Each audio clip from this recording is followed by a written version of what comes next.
Okay, so chart of accounts. I thought it was worth doing just a quick video on the chart of accounts side of things because there's actually quite a lot of modeling benefits that come from working with a chart of accounts, particularly on an unambiguous basis. So what we're going to just run through is just how you can really leverage a chart of accounts and also make sure you've got good critical thinking around the model chart of accounts, particularly against something like an accounting package or a trial balance pack of information. Now, from a scoping perspective, chart of accounts is absolutely crucial. So what we typically do whenever we're going to scope a model for a client is we'll get hold of either their current board packs or even some of their existing models, just to get a handle on the lens through which they're applying to their analysis. Importantly, it's also a massive benefit from a completeness perspective. Nothing worse than scoping up a model, telling the client it's going to take you a couple of days to put together, and then all of a sudden you discover a whole bunch of sundry provisions and deferred revenue mechanisms that you could have spotted easily if you just eyeballed their chart of accounts. So certainly from a scoping perspective, chart of accounts, particularly if you're working with as a service provider, the chart of accounts are absolutely fundamental to getting your arms around a new client pretty quickly. From a structural perspective, chart of accounts, again, they just give you an unambiguous outline as to what's contained within a client's business.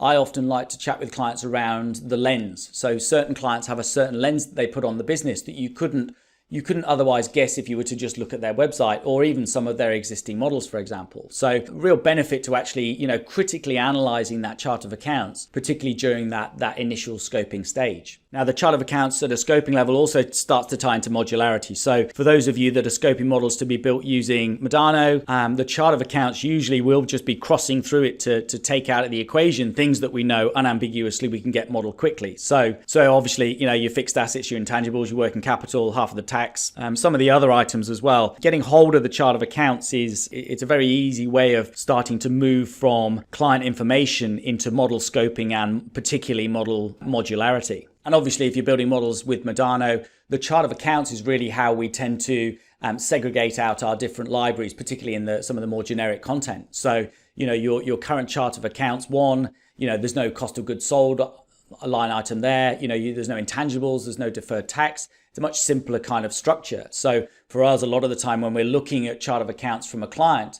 in the back of our mind, we're also thinking, well, okay, from a Modano perspective, what does this imply in terms of my starting chart of accounts to get their model built?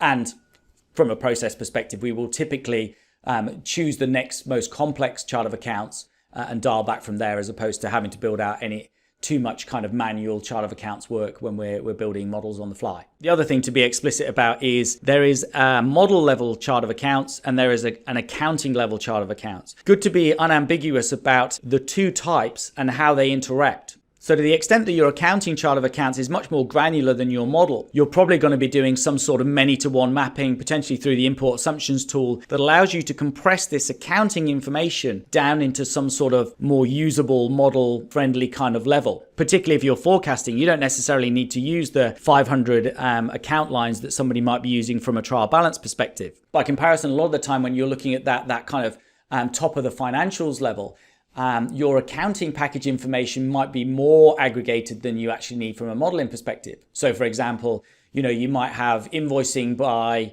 a couple of different categories, but you might have 500 different actual products. Your accounting trial balance isn't necessarily going to be perfect for your model level granularity. Again, the key thing here is just being very explicit and critical in your thinking around, okay, what level do I want in the model? What level is this particular bit of information? What does that imply in terms of data transfers, compressions, and things like that? Am I going to have to be actually creating disaggregations in my history? And do I potentially have to go to another system because my trial balance actually lacks a lot of the granularity that I might want to leverage for a good detailed forecast going forwards?